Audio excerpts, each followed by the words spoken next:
का भजन सुनाऊं। जय हो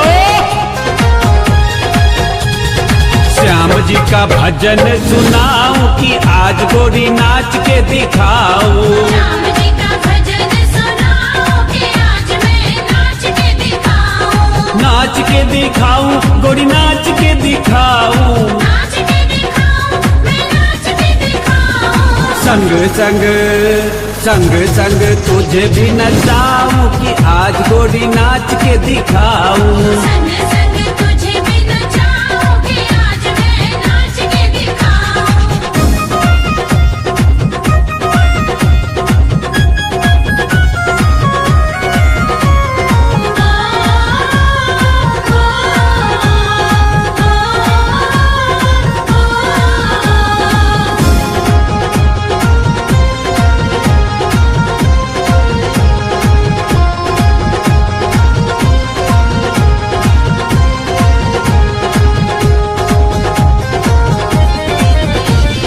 बड़े दिनों बाद आई ऐसी खुशहाली, तेरे संग मैं भी नाचूं बन के मतवाली। आजा मेरे साथ कर ले पूजा की तैयारी।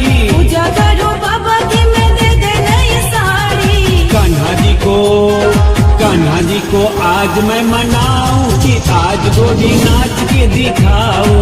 संग संग तुझे भी नचाओ कि आज मैं नाच के दिखाऊं।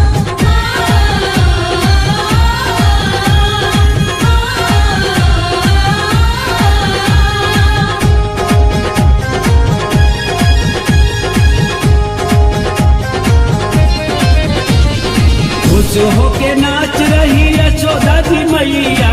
जीविका भी नाच रहे, देखो दादा दैया। भक्त अरुण तेरा करे गुणगान दी। आज यो कन्हैया गाने भक्तों का उतार दी।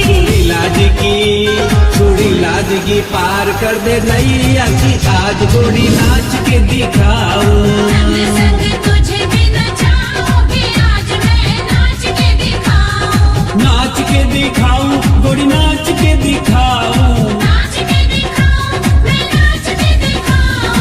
संग संग संग संग तुझे भी नचाऊं कि